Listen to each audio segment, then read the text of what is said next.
Hey y'all, welcome back to the Encouraging Word. My name's Michelle. Today we're going to get into chapter 14. I almost forgot. Today we're going to be in chapter 14. We are on day 14 of the 31 days of Proverbs. Hey, this has been so great. It's been fabulous. I mean, I am learning so much. I have read through the book of Proverbs before, but it's been a while, so I was just like, you know what better to do in March through April than to get into God's Word and get some wisdom for my everyday life every day, literally every day.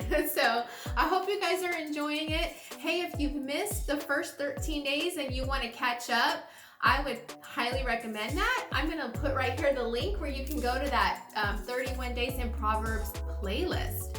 I also want to let you know that, hey, my channel is to encourage you in God's Word through Bible studies, through testimonials. I tell a lot of testimonials about my time in New Age and then coming into a relationship with Jesus. I know some of you guys have the same background with that. So, hey, if you want to check out my playlist for just personal testimonies and things that God has done in my life and has used me, check out that playlist. I also have things like Christian books for kids, for teens, for adults, and Bibles. I do reviews on those. So if you need some good resources and materials and you just want to grow in the Lord in other kind of ways and get you a really good Bible, check that out right here, guys.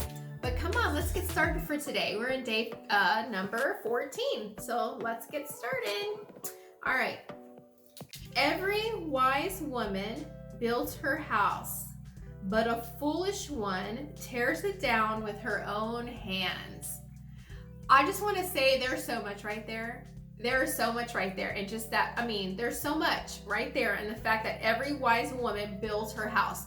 Okay, let's break that down. What does building your house look like if you're a wise woman? Well, some things that are coming to my mind are finding out what your husband, what his needs are. Finding out about, what are the things that your husband would feel really blessed by if you took the time to discuss that with him and say, hey, I want to make your life easier. I want to help you with things that are within our family and within our marriage, just everyday, daily chores. I want to make our home an environment where you feel so blessed and you're coming home and you're excited to come home. I just want to bless our marriage. I want to bless our kids. In what areas do you need help with the parenting? Hey, husband, how can I pray for you? How can I pray for you? These are things that we probably honestly forget to think about. It's not that we don't care as wives and that we don't love and honor our spouses, but it says here that every wise woman builds up her house. And so to me, that means caring about the people who are in your house. Not only the things of doing things that are homemaker related kind of stuff. And I know us women, we work and we're busy and we have jobs, and our culture today is both households. Most households have both parents working, and so there's some joint responsibilities and things like that. And so, but this also goes, this is talking about wise woman, okay? So I'm coming from the aspect of being a wise wife, okay? Or a wise mother. How to connect with your children, connecting with your children, saying to them, can you tell mommy how she's doing as a parent? Do you feel okay that you can come approach me and tell me when something's wrong?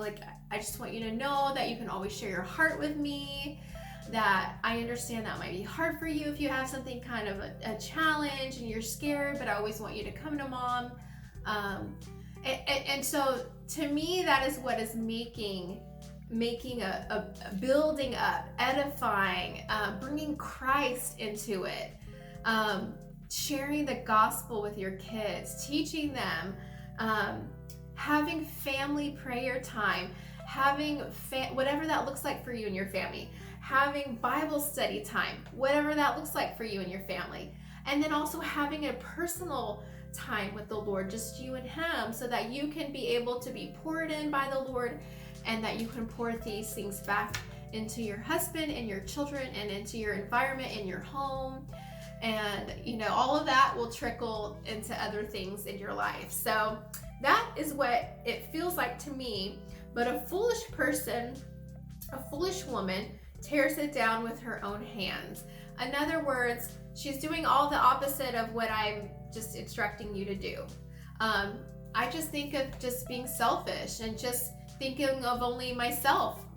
For example, not taking into consideration my family's opinions or what they might think about doing stuff. Only doing the things that I want to do, and getting so busy and preoccupied with even good things. Busyness is not a bad thing, but and maybe the things you're busy with is not a bad thing, but if you are putting more energy and more time in all these extracurricular different things that they're not family oriented, they're not marriage oriented, they're not bringing and building up an atmosphere of safety and love and respect, and a quiet, soft place to come into your home and for your family, then all of that is going to be, in my opinion, very foolish, because you shouldn't let everyone in the world and everyone else be your first priority. Our first priority is our relationship with the Lord, first and foremost, then our spouses, then our children. It's our home life. And then all that other stuff is all secondary, tertiary. You know what I'm saying? So that's just a good reminder to me too, to always put my family first. And even in front of the things like this, like my YouTube channel. Hey, I love you guys, but my family comes first. So there might be some days where I promise that I'm going to put another video out, but hey, I'm a day late, because guess what? I'm a mom and I'm a wife. So that is the kind of the stuff that I'm trying to say when I'm reading this here.